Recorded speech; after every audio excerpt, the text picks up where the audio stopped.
Hey, everybody, and welcome to the show. We've got a lot to talk about this week. More hotels have been added to Disney's test this month to bypass the check-in desk and go directly to your hotel room. We're going to talk a little bit about that. There are also some new details emerging about Disney Springs. And John and Kevin are going to have a mini review of the Yachtsman Steak House. And a little later on, we're going to discuss Disney Manners 101, which we recorded this past weekend at the Hershey, Pennsylvania meet to raise money for Give Kids the World. All that coming up next. From the Bob Varley studio in Orlando, Florida, this is the DIS Unplugged.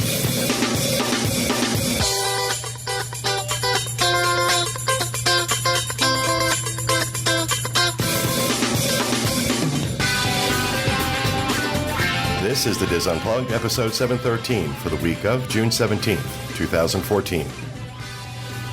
The DIS Unplugged is brought to you by Dreams Unlimited Travel, experts at helping you plan the perfect Disney vacation. Visit them on the web at www.dreamsunlimitedtravel.com. Hello, everybody, and welcome to the show, coming to you live from the Bob Varley studio in Orlando, Florida. I'm your host, Pete Werner, joined at the table this week by my good friends John Magi, Kevin Close, Jenny Lynn Knopp, Julie Martin, and back in the production nook, our producer, Dustin West, along with associate producers, Craig Williams and Sean Thompson. And back in the corner is Mochaccino, Sean Michael Noah, our intern. And he wanted us to call him Mocha, but I said that sounded too much like a stripper. And so we call him Mochaccino. That sounds like a little stripper. Well, I think we have to explore why he wants to be called Mocha. But, you know, we'll get into that some other time. Is that his drag name? Yeah, it could be. Could be. Oh, look, he's leaving. All right, couple things in housekeeping first. I'm happy to announce finally that the DIS Unplugged app has finally made its way into the Apple App Store. We've had it on the Google Play Store for Android for a while, but there was some issues going back and forth with Apple, but it's there, free of charge. Just do a search on DIS Unplugged, or we'll have a link in the show notes page, disunplugged.com this week, and you can download it and get all the video episodes. All the videos we put up on YouTube are in the app, as well as all the shows, not just this show, our Disneyland show and our Universal show as well, and some photo galleries and other fun stuff. Our Facebook page, our Twitter feed, everything. It's all in there, all in the app. Everything you want for the DIS Unplugged, all in one place. And it's free. So go and check that out. I also want to send out a huge thank you to the team that put together the first Hershey, Pennsylvania DIS meet to raise money for Give Kids the World. The fact that they did so well by any standard was a great testament to the hard work that they did, but that this was their first one. They had over 100 people show up, and the final tally is $8,400 raised. Wow, that's terrific. Wow. Awesome. They did an amazing job, and I can't thank them enough for... it just amazes me how organized these people can be when they put these meets on. And each one has its own... You know, Jenny, this was your first one. This is my very first. So you're going to see each one has its own personality. And, you know, some of them, you know, borrow some of the ideas from each other. And some of them, they do their own thing. And it's really, really cool. So excited to see this. I really hope this becomes a yearly event. The Hershey Lodge was wonderful. Yeah. Mm-hmm. I was actually very impressed. Everything made of chocolate. Everything made of chocolate. Just bite Oh, it. honey, it is Yeah. chocolate everywhere. They had a serious thing about chocolate, and not just at the Hershey hotels and parks, but just that whole town in general. Yeah, I mean, it literally is the definition of a company town, and even the street lights are in the shape of Hershey Kisses. Yeah. Somebody's putting chocolate in your mouth at every turn. It's just... I know, it was, you know, and not that there's anything wrong with that, but when you're diabetic and trying to lose weight, it's a little bit challenging. But no, it was fantastic, and I can't thank them enough. I also want to make sure that we mention some of the other meets that are coming up. Over 100 registered now for the Nova Scotia Give Meet, DIS Meet to raise money for Give Kids the World. And while I'm talking about Nova Scotia, I want to send out a very, very special happy birthday to Evelyn McNamara, the organizer of that event, and also a very, very good friend of mine and of the show. we wish you a very happy birthday, darling. Mwah. Love you. Happy birthday, Evelyn. And that meet is coming up the weekend of August. Why didn't I put this in my script? August 7th? Well, it's that whatever that weekend is, because that's my birthday, and I know it's over my birthday. Okay, so that weekend, the first weekend in August, I believe, or the second weekend in August, whatever, around the 7th. Sorry, darling, I know I should have this down. I've already got my flights booked, got my hotel booked, I'm all set. But that's going to be, that's a great meet, and just can't encourage enough people to make a little vacation out of it and head up to Halifax. You will thank me for it. It's an absolutely beautiful city, an absolutely beautiful place to be. So we hope you can come and join us and show support for Evelyn and her team. It's going to be fun. As they try and raise money for Give Kids the World. Also, we don't want to forget about our friends out in Indianapolis. Coming up, I believe, September 3rd, the Indianapolis meet. Someone will correct me if I'm wrong, but it's whatever that first Saturday is in September. Yeah. Is the Indianapolis meet. And unfortunately, Dustin and I are not going to be there. Sadly. Because we're going to be out in Europe. But everybody else, or many other team members of the team, will be out there and doing a show. So please go out and show your support for the folks in Indianapolis. That's the longest running. I think this is year 6 or 7 for them. And when we were there last year, I mean, that showed. I mean, that was a well-oiled machine. Oh, incredible. It was incredible. Incredible. And they get like a huge turnout. Yeah. I mean, they had over 200 people there last year. Is that where we fed the shrimp cocktail? Because Yeah. we started Yes. to run together. Okay, good. Yes. Yes, that was the one that they brought out, the shrimp cocktail. So good. And of course, not to be forgotten, our friends in New England putting on their meet the weekend of October 3rd in Plymouth, Massachusetts, and they have released some of the details of their meet. They've really got a great weekend planned. Has everybody seen this? They've got their welcome dinner on Friday the 3rd. Saturday they're doing ice cream for breakfast. And then they have some different events you can choose from Saturday during the day. They're doing historic tours of Plymouth. They're doing King Richard's Fair, which I guess is a Renaissance fair. So Disney nerds can go make fun of Renaissance nerds. I'm bringing my Robin Hood costume. They're doing a winery and brewery tour that day. They're doing a bowling and dessert party Saturday night, and then Sunday is brunch and the podcast recording. Don't they have anything for the gays? Brunch and podcast recording. And There you go. Renaissance Fair. Show for brunch. Oh, ice cream for dessert, breakfast? I don't know. And the Renaissance Fair. Because John can put on his Renaissance garb. I can put on my Maid Marian outfit. I think, There you go. Now you My Robin Hood will have a Maid Marian. It's perfect. and I think that I'm not going. I think that if we can set up a special fundraiser to get like $5,000, John will go in Renaissance Like a garb. lot more than $5,000. $10,000. Add a couple zeros to that, maybe.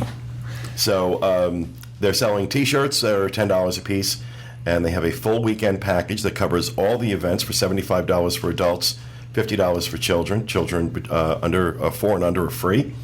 That will include the welcome dinner, the ice cream for breakfast, the bowling and dessert party, the brunch and podcast recording, and a T-shirt. But it does not include the event Saturday during the day. So we're going to have links to all this in the show notes page, disunplugged.com, where you can go and check out these meets. Help us raise money for Give Kids the World, a very worthy cause. Also want to remind everybody, the Universal Orlando show is going to be going live this Friday at 1 p.m. Eastern Time.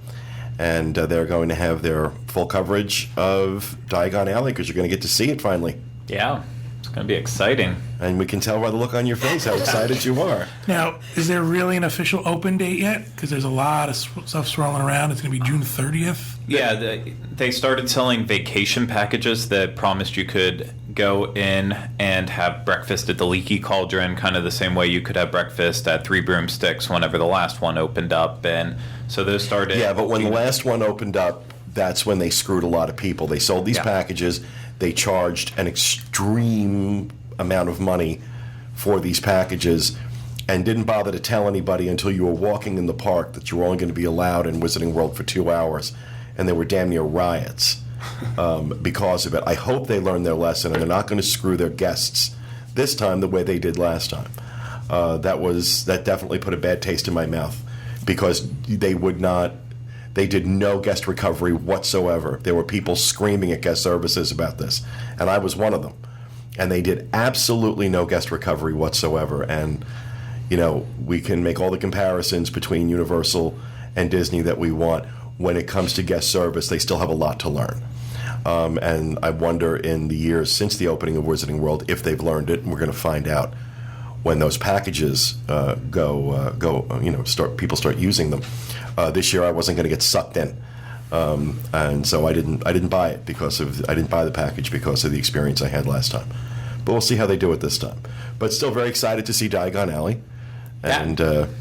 But to answer John, there's no official opening date yet. I think that they kind of released June 30th, but then they backtracked and took that off the site. Right, so. I remember that. Yeah. And the other rumors going with that is they don't want a repeat of 4 years ago on June 18th, whenever there was a mile-long line going all the way out just to get into the 8-hour wait to get into the park. And then you had people. Well, then you had people passing out from heat exhaustion.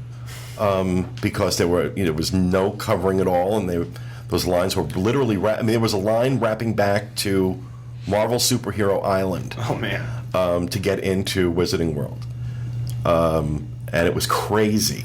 It was absolutely insane. So hopefully they learned that lesson. Yeah, they'll be keeping that opening date probably quiet until it happens, just so there's no repeats and no one goes crazy. But I know it's going to be a lot smoother with how everything's run. They have their queue ticket system already set up, ready to go. So it'll be smooth. It's going to be a lot of fun. A lot of celebrities there. Helena Bonham Carter, Robbie Coltrane. Hagrid will be there. Yeah. I feel Hagrid. A lot of people will be there, so it'll be a good time. Yeah, so we have a live show on Friday, and we have all the reject guests from Jimmy Fallon's show. Yeah. Yeah, so who's going to be there, Craig? Pitbull. Pitbull will be on our show. Pitbull will be on our show. Promoting his new album. And Kevin Hart. They're kidding. Oh, no, we actually worked that out. Yeah, okay. They're kidding. Also, I want to remind everybody, Thursday is the DIS Unplugged Disneyland Edition's normal day to release their show. This week, Nancy Johnson continues her in-depth look at shopping at the Disneyland Resort with a trip to Frontierland and Critter Country. Plus, the team discusses the updates to Camp Snoopy and the Calico Mine Ride at Knott's Berry Farm. So that's coming up this Thursday. Anything else for housekeeping? I do. I have a little video. John and I were watching TV last night. There's nothing on television. So we were watching what is a recap from Atiques Roadshow from 1999 in Providence, Rhode Island. And I don't know why I was so wide awake at 10 o'clock last night, watching something I didn't really care about. However, at one point I screamed so loud, the dogs jumped off my lap and ran to the other room. We found Bob and Diana on the video. They're not the ones being appraised. Their thing isn't being appraised. However, they are standing directly behind the man doing appraising and looking over his shoulder. I have just sent the link to Jack Bergen, went and researched it and found the link from PBS's website. For just that appraisal. For just that appraisal. You don't have to watch the whole show. But while you're watching this man appraise this print of Lincoln standing on a rock before the Civil War, that's what he's talking about. There's Bob standing behind him with his Robbie the Robot toy. You've been to his house. That was up on his shelf forever. And he's waiting to have this appraised. He used to talk about having it appraised at Antiques Roadshow, and I kind of never believed him. I was like, yeah, sure, whatever. Well, I have proof that Bob was at Antiques Roadshow. That's why you were up at 10 o'clock. Bob was keeping you up. That's right. Saying, Somebody said to me, there's Bob watching out for you. So I sent the link to the podcast email account so we can put that in the show notes page. And if you want to see Bob, he's not doing anything but standing there and intently staring at the man doing the appraisal. However, Diana is circling around him. So I talked to Diana this morning and sent her the link so she could watch it, but I thought you all might. That's awesome. Find that it was cool. How random. On a Monday night at 10 o'clock at night, and Jen says to me, why were you watching the people in the background? I said, because I wasn't interested in what was going on before. That's a good point. I was trying to see what they were carrying, and there's Bob. I mean, big as life. So wow. I thought our listeners might enjoy seeing it. He didn't say anything. He's just standing there. That's cool. That's cool. Awesome. Anything else for housekeeping? No. All right, then let's do the poll results and you know what? I didn't pick a winner. I'll have to do that at some point during the show. I'll take a minute and pick a winner. Forgot to do that last night. But last week we asked you, with the opening of Diagon Alley, are you more likely to visit Universal Studios? And 60% of you said yes, you are more likely to visit Universal when Diagon Alley opens. 31 saying no, and 9% saying they're not sure. When you stop and think about that, though, think back just 5 or 6 years, asking a group of Disney fans if anything happening at Universal was likely to get you to go, and that number would not have been 60%. This is the success that Harry Potter has been. When I was traveling to Walt Disney World as a child, my parents offered me and my brother, every time we went down, we can take a day or two and we can go to Universal. And even after Islands of Adventure had opened up, we still said no. We want to spend this time at Disney. I think that if I was a kid when Harry Potter Wizarding World opened, I would have reconsidered my parents' offer on that. It's a huge draw, and it's a thing that you can only get at Universal, and it's such a huge cultural phenomenon that everybody can get into it in the same way that they can get into Disney. So I think it is a huge draw, and I can understand why the poll results are 60% yes. And when you consider that, the folks watching this show, generally speaking, are Disney's highest affinity group. Right. These are the hardcore fans. 60% of your hardcore base is saying, yeah, they're going to take a day at least and go to Universal. That says something. And I wonder, and for as excited as I am about Avatar Land opening up, I just don't know that it's going to have the same draw. I don't think you're going to see people making special trips for Avatar Land the way they do for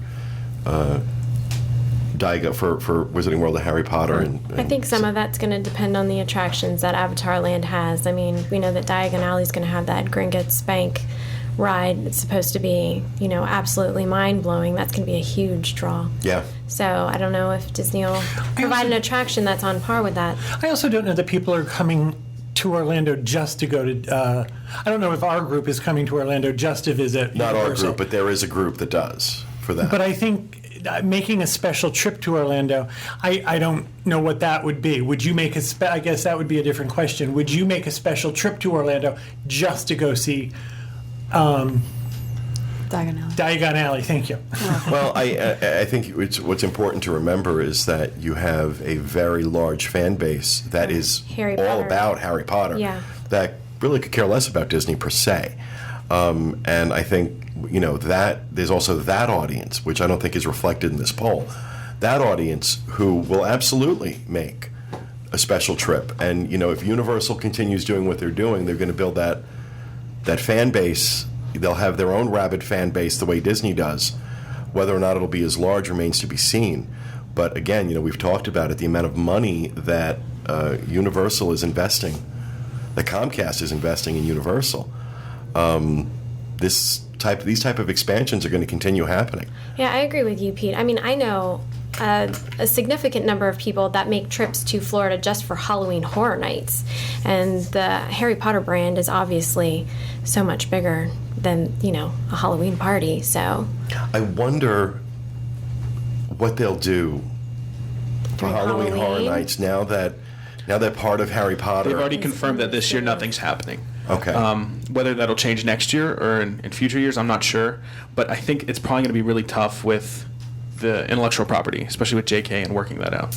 But it would be cool, but I'm not having. Hence, one of the big drawbacks for Universal with any of their attractions is the fact that in most cases they don't own the intellectual property, and they have to negotiate with all these different partners for anything they want to do that involves any of that. And Wizarding World, I think, probably being the biggest.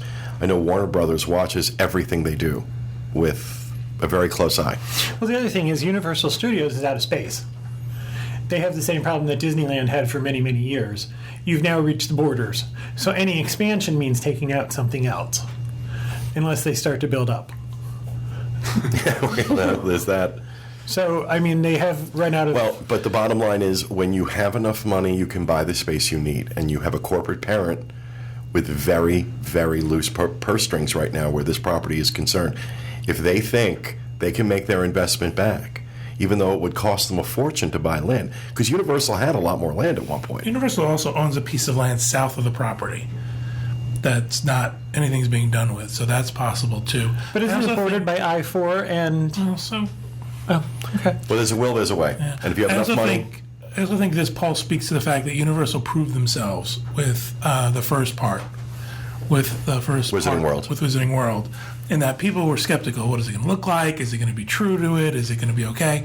And I think that people saw it and really liked it, so now they have faith in Universal to say, okay, this next thing will be cool too. Well, the number one biggest disappointment with Wizarding World was it was too small. And, there were rumors that taking over Lost Continent, that's one place they could expand that if they wanted to, take over Lost Continent without having to buy any other land. That would be... Has anything been said about that? Well, that was the initial idea of where Diagon Alley would go before that, but then throw in the Hogwarts Express and sell those 2-park passes. That Brilliant, kind by of the way. squashed all of those ideas. There are other rumors of future expansions, potentially even like a Ministry of Magic expansion that could always happen. They could tear down the best restaurant in a theme park. There's lots of rumors. I don't know where they're going to go with any of them. Lost Continent is on a chopping block, I'm guessing. Well, it needs to be. I think they're going to look at Lost Continent before they look at buying more land. But I don't want to turn this into a Universal show. These guys are going to talk about all that stuff Friday, 1 o'clock Eastern Time. That'll be live, disunplugged.com. And later on that night, it will go up on YouTube, youtube.com/WDWinfo.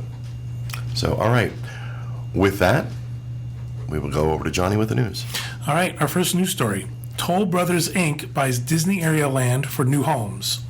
Toll Brothers, Inc., which started a new luxury residential community last year in Windermere, Florida, purchased a 116-acre vacant site on State Road 535 next to Disney's Golden Oak high-end community for $11.04 million. The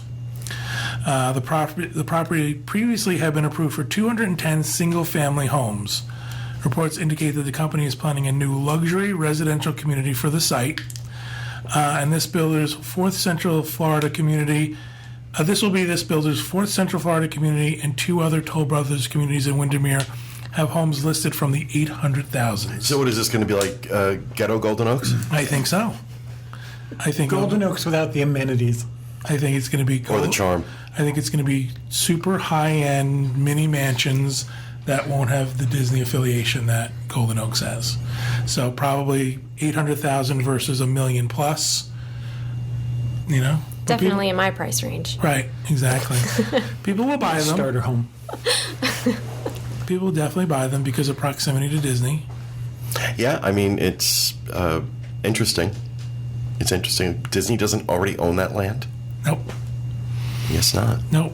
A previous developer owned it and had sold it to the Toll Brothers, who I'm not really sure I understand who they are, but... Never heard of them before. No, neither that have doesn't I. mean anything. The other thing that's really weird is if you look at that area of property now, it is amazing how many communities have built up, how many home communities have built up. You used to go over there and it was all forest. It was all trees. It was all sort of wetlands. And now it's just all housing development. So, Well, I used to live over that way in cheap apartments, not the expensive places, but that area has just been literally blowing up, like building and building year after year. And they haven't really caught up with like restaurants and grocery. There's one Publix over there and a McDonald's, and that's about all there is until you drive further up into Windermere. But that was part of my point, was that the infrastructure is not in place to support these folks, unless you want to go out to 535 and buy T-shirts for $10. There's a Dunkin' Donuts too. Right. All the necessities.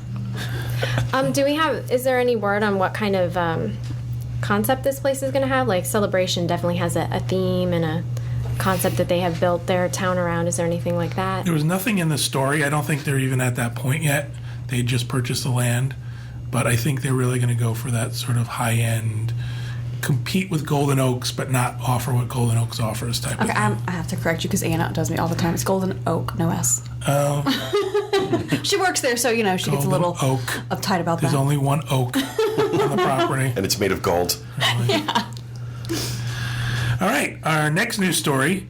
More details emerge on Disney Springs design. The Urban Land Institute on June 12th and 13th hosted a Florida summit at the Walt Disney World Swan Resort, and as part of that event, 3 guided tours were held to share the latest developments in downtown Orlando, Lake Nona's Medical Center, and the revamp of downtown Disney into Disney Springs. The tour included announcements by Jeff Abraham, Disney Springs creative director with Disney Imagineering. According to Abraham, Disney Springs will have repurposed elevated platforms, and new renderings revealed a tall glass tower leading to the platform that has umbrella tables for guests. So really, useful things they're going to have. In addition, Abraham said the area will boast new international restaurants and retail options that do not have any presence anywhere else in the U.S. This is what intrigued me the most. What are they going to bring over? Are you talking about, retail and restaurants that don't have a presence in the U.S., especially retail? I wonder what they'll be bringing over. I don't know. I mean, unless they go for, sort of the mom and pop stuff that's available in Europe that doesn't come to the U.S. Well, depending on what they pick and how they do it, this could end up being brilliant. I think the thing that they led with was they're going to repurpose elevated platforms. Yeah. I'm not sure that excites me as much as they think it should. It scares me. Yeah, I think they're burying the lead here. Okay, yeah. With, I thought, when I first read it, I thought, I don't care. And there's going to be a glass tower so you can look at the tables and the umbrellas? Picnic tables, yeah. I was not sure why that was written this way. Abraham also detailed the story behind the Disney Springs development. That story revolves around a small Florida city multi-era transformation from a small town dependent on a river to years after railroad transportation is no longer the primary means of travel, and the city finds new ways to reuse the old railroad tracks and stations. They're starting to put up some of the railroad track pieces, like in front of the new Starbucks on the west side. It's just this big, I don't even know how to describe it. It looks like a kind of a gazebo or a pergola that's just standing in the middle of the walkway. I don't know if something's going to be on top of it, or if there's going to be like some purpose for it. It might just be design, but well, they're saying it's going to be an elevated platform, so it sounds like there's going to be 2 levels at certain points. Like maybe there will be, but right now they just look like weird, tents made of concrete. So I don't know what the purpose is. Well, we're going to do a whole segment on Disney Springs next week, so we'll talk more about it then. But I think. This again, they buried the lead here in this story, being the shopping, bringing shopping opportunities and dining establishments that are not found anywhere else in the U.S. That has me very intrigued, very interested to know what those will be. I agree, and I think it's about time. You can buy the same Disney crap everywhere. I haven't been to the new Co-op yet, but you can buy the same Disney stuff everywhere. So a trip to downtown Disney is no longer there's no longer a lot of new opportunities. Oh, someone needs to tell that to the 8 million people that seem to pour in there every day. I was just going to say, rather than worrying about those platforms, build that garage. Yeah, get that garage done. Please. I don't want to park at SeaWorld and walk to downtown Disney. All right, that's actually my last news story. I had others, but Craig told me they were stupid, and I shouldn't do them. Oh, we were going to talk about the rest of the hotels added to the... Are we going to talk about that? We can. I didn't prepare to talk about it, but we can. You came unprepared. I did. Very unprepared. Last week we had talked about Port Orleans being used as a test for Port Orleans Riverside being used as a test for this new online check-in where you would literally just bypass the check-in desk altogether. If you already had your Magic Bands, you would get a text message with your room number when it was ready, and you would just go right to your hotel room. They have now expanded that, and it will run from June 16th, yesterday, through the 28th, and it's going to include guests at the Contemporary Resort, Bay Lake Towers, Port Orleans Riverside, Port Orleans French Quarter, Pop Century, Animal Kingdom Lodge, and Animal Kingdom Lodge Villas, Jambo House, and Kidani Village as well. Wow, if they're doing it with the deluxe resorts, I'm assuming that the test went well then. Yeah, I mean, yeah, it must be, or will hopefully go well. I think it's the New Jersey left-wing Democrat in me that hears this story and thinks about, okay, what about the jobs of the people who work at check-in? That's a lot. Because there's a lot of people working at check-in desks around property.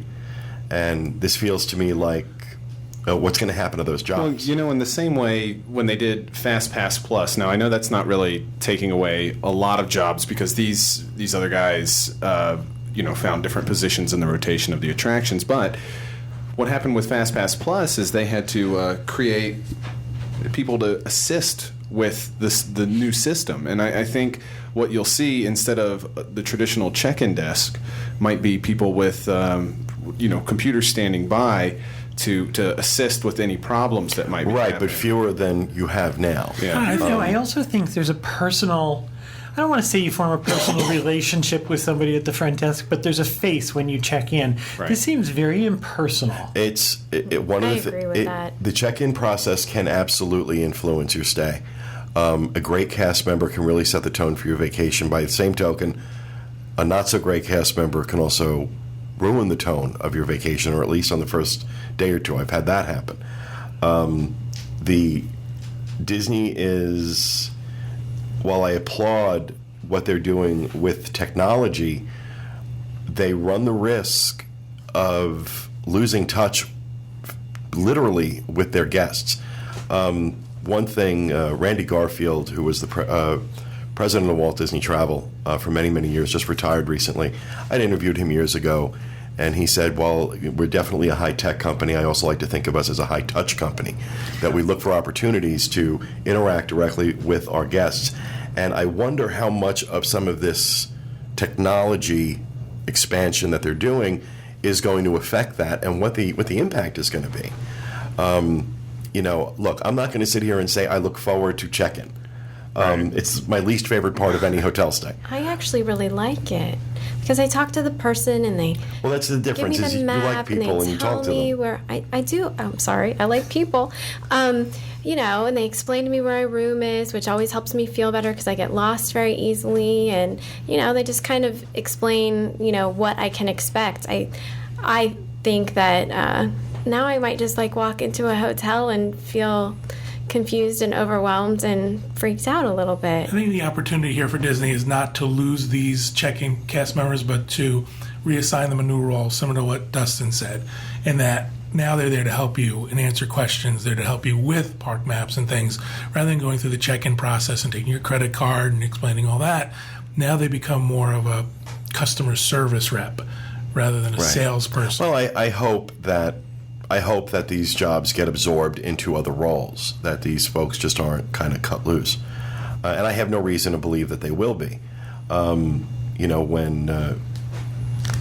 know in other circumstances when things like this have happened, Disney has absorbed those cast members into other areas of the operation. But I think for somebody who's just checking in, I think of somebody who has a disability or something like that, who has questions. I think this puts a great deal of the burden on the guest, that you have to know all of that before you get that text. That, I just think there's a great deal of information that can come from but check-in. I don't think anything's going to stop them from going to check-in if they choose to. I think so that option is still available. Well, it's going to have to be. You're going to have somebody available. I feel better now. So you're going to have someone available. Okay, my opinion hasn't changed, but no, but I'm just saying you're going to have someone there in the event there is a problem. In the event that you get to your room and your magic band doesn't work, or you don't know where your room is. Oh, I thought I understood it that they were going to do a check-in. I don't believe that, at least at this stage, that's happening. Obviously, they can't, because this is just a test. What they do when this expands remains to be seen. But they're going even full expansion, all resorts, and this becomes the way of it moving forward. They're still going to have some people available to deal with issues in some capacity where check-in exists now. I can't imagine them not do that would be insane. Or people who don't speak English. It just seems like there's a group of people out there who kind of, I would like that human touch. Or international guests who shut their cell phones off when they get here because they don't want to pay, what it costs to use their cell phone. So these are all things I'm assuming Disney is factoring in. But very interested to see what the process is. And as I mentioned last week, if any of you become part of this test, please let us know how it works and what you thought of it. And we'd like to hear, because I'm very intrigued. Just to add to the whole automated conversation, when I was flying back to Orlando on Sunday, I couldn't believe the amount of people on my plane wearing their Magic Bands already. There were these families coming to Disney World who were flying out of Atlanta already with their bands on. They must have got them at home, and I think this was Disney's plan. Disney, don't they say in their little packet, you should put this on when you leave home, because when you arrive... I didn't know how many people would follow those instructions. They are sheep. They'll do whatever they are told. But I thought it was pretty cool to see all those Magic Bands on the plane. I also want to bring up a rumor that kind of was released this morning. And I only say rumor because there has been no official confirmation on either side. But Imagineer Jason Sorrell, who has been with Imagineering for a very long time. He's kind of one of the public Imagineers. He does a lot of the speaking stuff at the engagements at D23 and all that stuff. He has, the rumor is, left Walt Disney Imagineering and is now going to Universal Creative. I'm hearing these stories just a little too often now. It almost seems unbelievable, because he's so embedded in the... Well, he worked at Universal first. Did he? Yeah. But he seems so embedded in the Haunted Mansion culture that he's written books about it and stuff. And we have to stress this has not been confirmed. No, and I said on either side, so neither by Jason Sorrell himself or from Disney, or Universal for that matter. But this is what's being reported right now. So, no, but there's no question he's a Disney fan. Yeah. I mean, he's written multiple books. He wrote the Disney Mountains book, which talks about Expedition Everest, Big Thunder, Space Mountain, all that stuff. So. How big a loss do you think this is for Disney? I'm sad because I think he's a great Imagineer. I think he's very talented. But the thought of him going to Universal is very exciting, too. I think he's like one of the faces of Disney. I mean, he's been on cruise ships. He's been in events. He is one of the people that's recognizable. And I just, when I saw this come across this morning before the show, it struck me that we're hearing these stories of people in key positions at Disney moving over to Universal. Or retiring. Or retiring, exactly. And it fills me with this, I'm going to say dread. It's not a sense of dread. And I don't want to use the expression rats deserting a sinking ship either, because I think that's too extreme. But it does feel like there is some form of exodus happening here. But if an exodus can happen in drips and drabs, because that's what's happening. Didn't just recently the man who created Magic Your Way Plus or Magic Bands Plus, didn't he just leave? He left, and there's speculation that it was not voluntary. That the program ran way over budget, and he was blamed for some of the failures. And he took it on the chin, basically. That's the speculation. I'm sure there are people who would debate. I don't know. That's kind of like the guy who invented the Segway, driving the Segway off the cliff. You know, it's kind of got that same thing. Yeah, basically. So very interesting if that ends up being true. That he's leaving, which I'm imagining it probably is. Speaking of rumors, have you guys discussed the closing of American Idol Experience? Did that come up? No, we haven't. American Idol Experience is going to be closing. And you know why, right? Yes. Because American Idol is next year is probably going to be their last season. Well, not only that, but there are also rumors that Indiana Jones is closing. And now that's going to be where some sort of Star Wars themed land is going to go. No question. They're going to have to expand that out. They opened American Idol a little bit after the top of the curve. You know? It was definitely on the way down. It was we had reached the peak and we're on our way down. And it's like, let's open a new attraction based on American Idol. So the fact that it's closing is not surprising. No. The fact that American Idol is still on is surprising. Does anyone know who won last year? No. Exactly. So. And I used to be a faithful watch. Me too. I used to watch that faithfully, but this past season I just couldn't watch it. It was so bad. I tell you what, even when they first opened the American Idol experience at the studios, even though it was on the downward slope, I didn't care. They were doing something with that empty theater that had been empty for like 10 years. So I was perfectly fine with them putting that in there. But I still haven't seen it. Yeah. I never went either. Oh, it's good. It's good. Yeah, it sounds it. It's entertaining. I never went.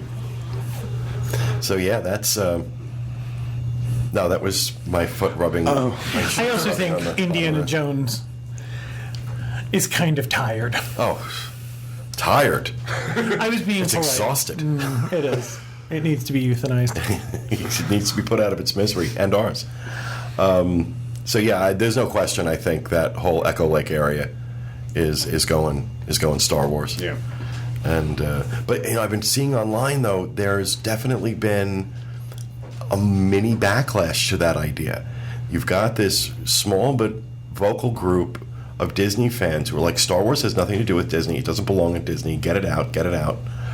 And I wonder how that's going to play out. I'm not one of them. I think Hollywood Studios needs all the It'll help it basically can be get. Star Wars weekends all year round. Right.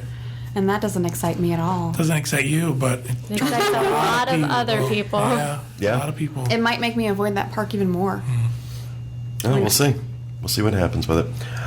All right, that is going to do it for the news. We're going to move on to our Caption This for this week. But first, we're going to talk about our Caption This for last week, which was a picture that we had taken out in Hawaii last year, and we did a tour of a ranch, which is where a lot of films use this. This ranch has like massive amount of land, and Jurassic Park was one of the films that had used this ranch to film certain scenes. One of them, the very iconic scene where they're hiding behind a log while these Gallimimus, thank you, come running at them and jumping over the log. So Dustin needed to pose in that position and have his picture taken, and that was the picture that we used last week. Amanda Smiley, Pete's mandate to, quote, open your minds and explore the world is getting a little out of hand, which I thought was cute. Desmond Woodard, guys, I think we overdid it with the new production nook, which was cute. And Kelsey Lucardi, and I thought the Disney Tangled bathrooms were themed. Because Dustin is squatting. I was saying, someone missed the mark. It should have been titled Jurassic Poop. That kind of looks like. And kind of carrying on with the theme of Caption This photos from our Hawaii trip last year, one of my favorites is this photo of Sean learning how to hula dance with a cast member at Aulani. It was actually a great segment, and the whole video's up on YouTube. We should make sure we put a link to that. Okay. But that's our Caption This photo for this week. Sean learning to do the hula at Aulani. Going back to Jurassic Park, we didn't know this when we passed it, but when we were in Hawaii just recently on Oahu, we saw a giant film crew out, and we thought it was probably for Hawaii 5-0, and we were told that no, It's the new Jurassic Park. The new Jurassic Park is filming. Being filmed out. And we didn't see anything except tents and trailers and like No Jeff film. Goldblum? No. We went by it at like 40 miles an hour, but it was a huge set. I'm praying when we're out there next month we don't see that, because Dustin's going to be unbearable. Well, He's going to be sneaking onto It's the set. absolutely on the opposite side of the island. Well, they're probably going to drive over there anyway. It's the North Shore, so you'll probably Yeah, we're going to be see staying on the North Shore. it. Yeah, See for any the of first those week. parks over there, you'll definitely see it. Yeah. So cool. All right, that's our Caption This for this week. We're going to move on to rapid fire and start with John. All right, D23 has something that I think is kind of cool on their website. It's D23's interactive map of Walt's Hollywood journey. It's not too high tech, not too over the top. You kind of click on certain numbers and stuff around, and it has some information about Walt as he arrived to Hollywood and the things that happened in his life. And what I think is neat is there's some pictures in there that I've never seen before. And it also kind of reminds me of our Backstage Magic trips. So I just thought it was a neat little thing. It's not too over the top or too interactive, but it's fun. It does look cool. I think they did a nice job. I have to check it out. I haven't seen it. It's D23. I don't pay too much attention. Yeah, it crossed my desk, and I thought, let me take a look at it. Cool. And I like the fact that they're sort of, they really focus on the Walt heritage and, all that stuff. So I think that's neat. Awesome. Thank you, John. Kevin. DC Island Adventures by Disney are releasing the embedded ABD add-ons for the Mediterranean cruises in 2015. They are released tomorrow. There is some information on the DIS ABD subforum of what's involved in each departure date, but there is no pricing, and no matter who I've talked to and how I've begged, they will not release pricing until tomorrow morning at 8 a.m. There is going to be a 1 departure for the 5-night Mediterranean Magic on August 10th, the 7-night Med Magic August 14th, 22nd, and 29th, the 7-night Magic of the Baltic May 30th and June 13th, the 12-night Magic of the Baltic July 22nd. The 12-night Magic of the Baltic with Germany is July 10th. There are pre-cruise experiences also. There's a Barcelona Escape on August 12th. Oh, they're doing that again. Okay. Yeah. August They stopped. 12th, 19th, and 26th. The Copenhagen Escape is May 27th, June 10th, and June 17th. And the London Escape is July 8th, 20th, and August 1st. I apologize. There is no pricing to provide. Tomorrow there will be. If you're interested in adding one of these to your cruise, you can contact your Dreams Unlimited travel cruise agent. If you don't have a cruise agent, you can contact me, but it means also booking the cruise at the same time. There's a great deal of excitement about these. They're usually pretty expensive. They are very expensive, and having done 2 of them, I did one in the Mediterranean, and I did another one in Alaska. I can tell you, worth every penny. I mean, you know, it's no secret I'm a huge fan of Adventures by Disney. But not having to worry about your shore excursions, having that, because that's basically what happens here, is that Adventures by Disney takes care of your shore excursions. And it's just, you get those same, you know, Disney touches, those places nobody else gets into, those experiences that are pretty unique. Not all of them are like that. I noticed on the Mediterranean cruise, a lot of times we were with other tour groups that were off cruise ships. But then even on those tours, there were certain things that were added in that made it unique to Disney. But having those 2 guides with you in those ports, having some, you know, you've got your transportation's all taken care of, and you don't have to worry about anything. And you've got these 2 amazing guides, and ABD's strongest asset for Adventures by Disney are the guides. Yeah. And you have 2 concierge traveling with you that are basically looking to make sure you have an amazing experience. And no matter what tour you take or what shore excursion you take, you're not going to get that. You'll have some great tour guides out there, to be sure, but you're not going to get the level of service that you get from Adventures by Disney tour guides. And I know I'm turning this into a commercial, but I've done them, I've paid for them, and I can tell you they're worth every penny. I do have a little bit more information. First of all, these used to be booked through Disney Cruise Line. That is no longer the case. You have to call Adventures by Disney to add it to an existing cruise, or you can call Adventures by Disney and book your cruise and your add-on at the same time. But if you want the add-on, you have to call Adventures by Disney. It is a per-person price. There is no tier pricing within the add-on. So usually with ABD, as the trip fills, the price gets higher.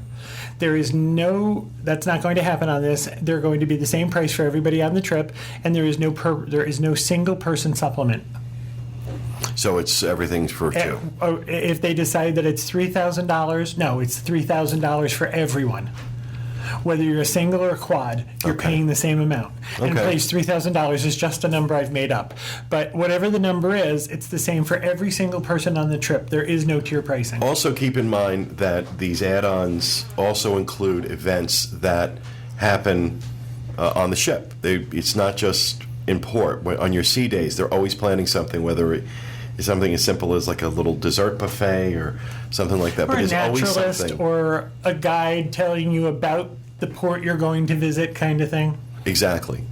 Again, these are not inexpensive, and you're already on an expensive cruise. And I'm not trying to dissuade anybody. Could call me. I'd love to book it for you, or email me. But they are released tomorrow. Awesome. Something they're doing that I think is off. You can add this to the cost. Add this to your cruise, and it follows the same cancellation policy as Disney Cruise Line. So you'll be able to add it. And if you decide not to take it closer to departure, you can remove it. I have a feeling these are going to fill up very quickly with people speculating. Yeah, unfortunately, people will hold them and not necessarily pay for them at the end. So Yeah. So if something happens that you get shut out of one of these, I would keep trying. Absolutely. All right. Thank you, Kevin. Jenny Lane. Well, I have to report that Aurora and Snow White are being evicted from the Princess Fairy Tale Hall. Aurora is being sent to Town Square Courtyard. Guests can find her there from now on. And Snow White is getting booted to Center Street on Main Street, USA. She's actually going to be outside. She's a streetwalker now. I feel like this is a little unfair considering Princess Fairy Tale Hall was built on her original ride. Do you think they're bitter? I would be. I would be bitter. Hello. I think those frozen witches kicked everybody out. Yeah, happened. no joke. 5-hour No wait. 5-hour lines for Snow White. No, I guess not. So she's getting thrown out to the curb. I don't Literally. know. She's an old Very princess. literally. So I don't know. I'm hoping this is kind of temporary. Maybe they're going to make a new Snow White meet and greet near the mine train. But I just feel like this is wrong on some level. That's not a bad idea. I think that eventually we will see a more permanent location for them. How can they not do that? Because that's the reason they built this thing in the first place. It literally just opened. But what else were they going to do? Yeah. You've got a 5-hour wait, and for as much as we talk about it on this show, can you imagine how many complaints guest service must get about that? Yeah. They had to do something. I mean, look, they didn't expect Frozen to have the impact that it did, and they have had to scramble to get it integrated into the parks. And I think they've done a good job overall. I think they've done a good job doing that. But They should put Anna and Elsa in guest services. And that's why it's a more convenient location between right. waiting You can in go line see and them then and complain you at the can same complain, time. right? No, Exactly. in about 4 or 5 years, every little girl in the kindergarten class is going to be named Anna or Elsa. Yep. yeah. That's what happens. Yep. All right. Thank you, Jenny Lynn. Lady Martin. Okay, Velvet Sessions coming up at the end of the month, the last Thursday, the 25th. They're going to be having Vertical Horizon. Who is that? Okay. She's Everything You Want from the 90s. It's a song. she isn't. No, the song. I can promise you that. Okay, I didn't know the name of the band, obviously, but I know the song. Because I was like, who are Sing it these for us. guys? She's everything you want. She's everything you need. You know. I still don't remember, but I wanted to get Julie to sing. So anyway, That's I not hard actually to had to YouTube it. I'm like, what is She this sings like song? Teresa cries. So anyway, but it's always held in the Velvet Bar and also in the lobby lounge. It's $29 regular admission if you buy it in advance. $35 at the bar door. The Bull Bar. $35 at the door. The VIP package is $50, and that includes like specialty drinks and finger foods. You get to can go home with also Vertical listen to the Horizon, band too. warm up at 6:30 p.m. And then there'll be a cash bar, and then the band plays from 8:30 on. And they also have a silent auction now, but I didn't know they did that before. No, they it didn't must do be that. new. Yeah, it must be relatively new. You can win hotel stays and more. But I think they would be fun to see. Yeah. I like 90s bands. So Cool. head on over. All right, if you know, If you know who they are. who Vertical Horizon is, and you're a big fan, that's where you can go see them. They're playing hotel lobby. All right, thank you, Julie. Dustin. Yeah, I have what I consider the most exciting rapid fire of the day. I'll judge you. So Disney Cruise Line is switching out their coffee machines at the drink bars to be Joffrey's now. instead I'm of so Nescafe. excited. Yeah, and so what I read did not mention if the coffee in the restaurants and stuff like that would be Joffrey's. I know they do a lot of their own specialty beans and whatnot like that in the restaurants, but at least for the drink stations that they have on deck for the ships, instead of having your morning coffee be brewed through powdered sugar or whatever, powdered coffee stuff, you're going to get real Joffrey's coffee. Well, it was concentrate. It was the coffee concentrate. But that was one of the things that always bothered me, was that if you really wanted a decent cup of coffee on Disney Cruise Line, which is not cheap to begin with, you had to go to the Cove Cafe, and you had to pay $5 for a cup of coffee, which is what I ended up doing every morning. And I always felt the coffee that's available on deck, especially for this top-tier cruise line, right, should be decent coffee. And now, the same way I think the ice cream, the free ice cream, the soft serve on this top-tier cruise line should actually be ice cream and not ice milk. That drives me insane. Ice milk is disgusting. Ice cream is different than ice milk. And you can tell the difference. If you've ever gone to Dairy Queen and had a soft serve, you know what ice cream tastes like. If you go on to Disney Cruise Line and get a soft serve, you know what ice milk tastes like. It's cheap and it's beneath the dignity of the cruise line, and I really wish they would stop that. But one of the cool things I like about Disney Cruise Line versus some of the other ones is they don't make you pay for those sodas. They don't make you. Well, I mean, they don't make you pay an extra fee. No, that's true. And now you get a little something extra. Instead of being forced to go to the coffee bar and purchase a decent cup of coffee, you can at least have that to wake you up. And then if you want something specialty later on, you can get that. And I have to tell you, while I like the Disney the Disney branded Joffrey's coffee that they've been selling, and I have it and I make it and I like it. Joffrey's Sumatra is incredible. It's so good. Yeah. It's an absolutely, and that's all I'm drinking right now. Is that the one that's pooped out by foxes? Yes, that's it's Sumatran poop coffee. Oh, good. So, all right, thank you, Dustin. You're very welcome, Gregory. So it's really cool. There's going to be a food truck festival at downtown Disney. It's really cool. On June 21st from 5 to 10 p.m. called Trucks on the Town. Got a little punny with the name. So the 4 or 5 technically Disney food trucks will be there serving Disney food from around the world, but then they're also finally inviting other food trucks from Orlando, including Orlando, including the Yum Yum Cupcake truck, Philly's Best Cheesecake, TJ's Seafood Shack, Mayan Grill, Magic for Your Plate, La Empanada, Ellie Lou Barbecue, El Cactus Azul, and the DailyCity.com Food Truck Bazaar by Prestige Trucks. So, very ethnic. We've talked about it a lot, though, having actual food trucks from the area come in and do it. What space would they use for this? It's in between Starbucks. Yeah, in between Starbucks, kind of where that big field was up until, I forget the store. What's the one on the... D Street is right across from that? Across from D Street, yeah. Well, and it's just going to be all around Cirque du Soleil area, too. There's going to be a DJ. That sounds fun. Yeah, it's going to be... Sounds more crowded. Yeah. Well, that's the other thing, if you can find a parking space. So this is June 21st. Start looking for a parking space on the 19th. Well, when you first... circling. You can park at the Swan. When you first brought it up, that's why I had to ask where it was, because I was afraid they were going to take up like part of the parking lot to do it, and that would have been devastating. No, there would have been a riot. Yeah. There would have been a riot. I mean, as it is right now, I'm surprised people with torches haven't stormed downtown Disney about the parking. Do we have a date as far as when this parking garage is supposed to be done? No. Not that I have, per se. They're working due to guest demand. Need to work a little bit faster. I mean, there doesn't seem to be any structure yet. I mean, I haven't seen a... I know, it's like... Have you guys? What's... Oh, there's a vertical stuff going up, but there doesn't seem to be anything. Is there? Yeah. Oh, yeah, there's garages there. Yeah. It's coming along quicker now. So the initial beams going up and stuff, that seemed like it took Yeah, because Universal can build an entire land onto their park in about 3.5 days. And it takes Disney 4 years to put up a parking garage.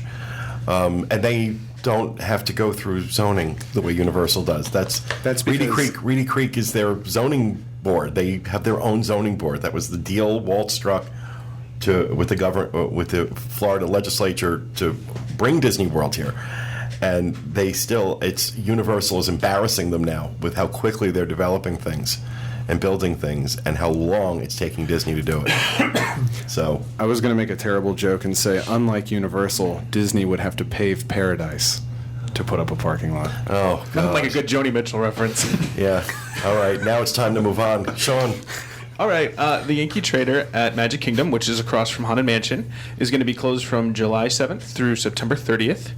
And the rumor is, although it's not been officially announced, is that it's going to turn into a Haunted Mansion merchandise gift shop. Please let it be so. Well, it's always had sort of Haunted Mansion almost. And Smucker's jelly. Right, exactly. And Smucker's jelly. Yeah. Well, they have those Haunted Mansion themed pieces that I love, I think are incredible, and I'm hoping that was a test to see if these things would sell. Yeah, Disney Parks Block has already announced that there's a big line of new Haunted Mansion stuff coming out, and so the timing seems convenient to display it here. Yankee Trader's the one that butts right up against the Haunted Mansion? I thought Yeah. Yankee Pretty Traders much. was across the street near Hall of Presidents. No, this is No. the one that's got the rocking chairs on the porch. It's like Oh, right yeah. there where the ride dumps out. Yeah. So it's just a natural location for a Haunted Mansion gift shop, and everyone's so crazy about the Haunted Mansion. That's why we have the merchandise coming out based on That's just always the where I attraction. went for my jelly. Now where are you going to go? Really? So they already had that corner there that they're testing out the new Haunted Mansion merchandise. So you're thinking that they're going to close down and then re-theme the actual inside of the building to look Haunted Mansion-y? Oh, I hope so. That's the rumor, yeah. Well, I mean, how long's the rehab? Oh, a good 2 months. Yeah, A little they're doing over something to 2.5, the yeah. inside. Yeah, they're doing something to Do you the think inside. they'll connect the exit of the ride through there? I don't think that.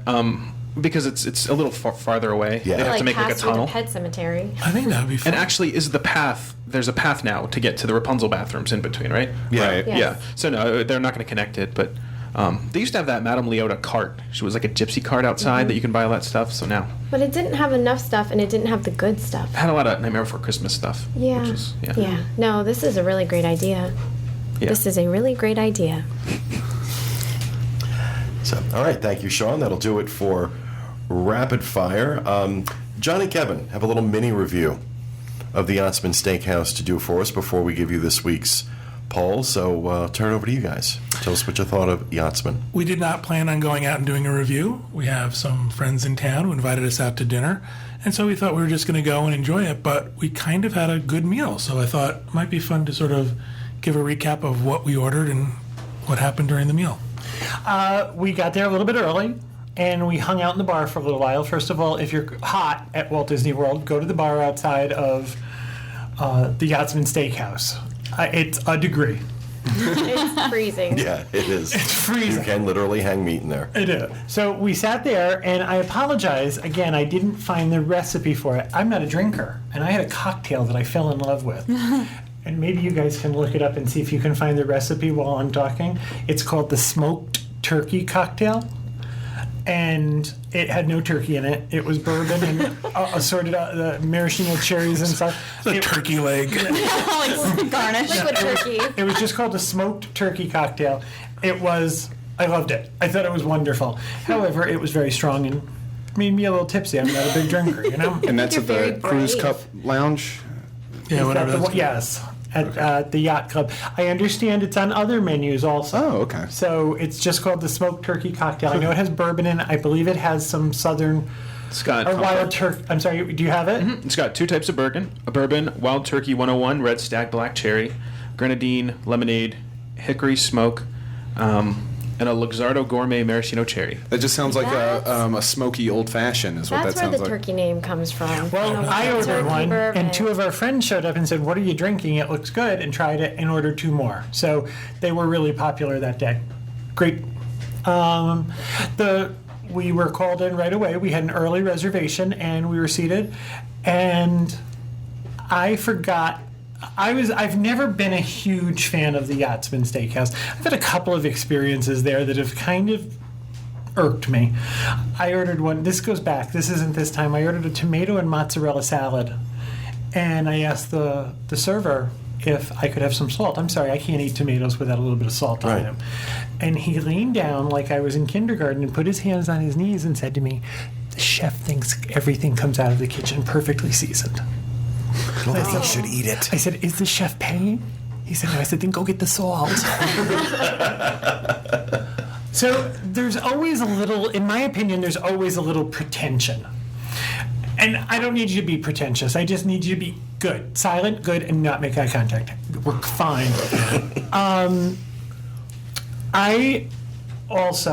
I'm not a huge fan of red meat. It's nothing political. It's nothing. I'm happy to eat a hot dog. I'm happy to eat chicken. It's not that I don't want to eat animals.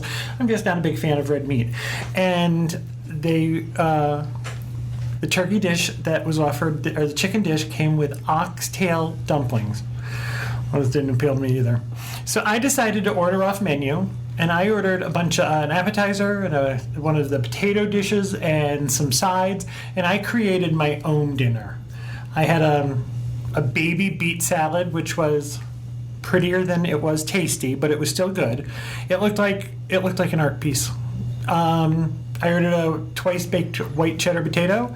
I ordered the roasted corn with shredded pork. It's worth going just for that. And I ordered something called roasted shishito peppers, these are new. I was told this was the first day they were serving them. And it was hot and sweet peppers roasted together. What did you order? I had, my appetizer was the Caesar salad, which was a whole head of romaine lettuce. And at first I thought, oh, this is just dumb. It looked like a football on the plate. I thought this is just going to taste awful. But it was very good. They somehow got the dressing inside. I was amazed about that.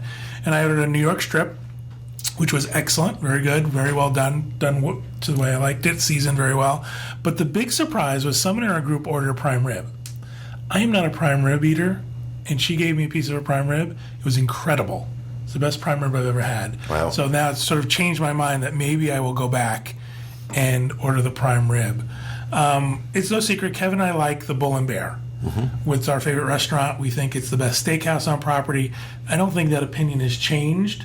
However, I think our experience at the yacht club and the food has sort of... I would not go back. I hesitate to go back. What I had was good. Now, they've done something, one of my favorite things there was those little pull-apart rolls. And I remember that those used to be several layers, and, they pulled apart, and they were very thin.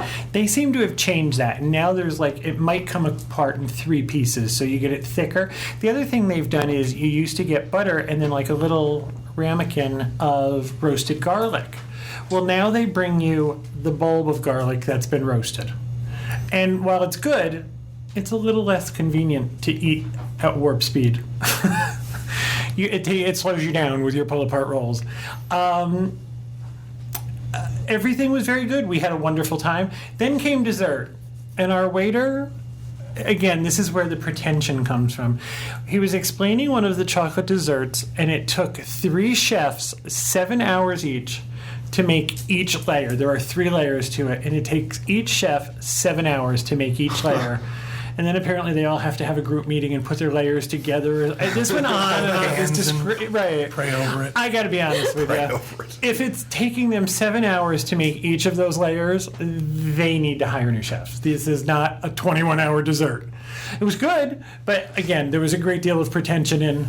I felt guilty ordering it because you feel guilty and you feel like you're offering job description or job security.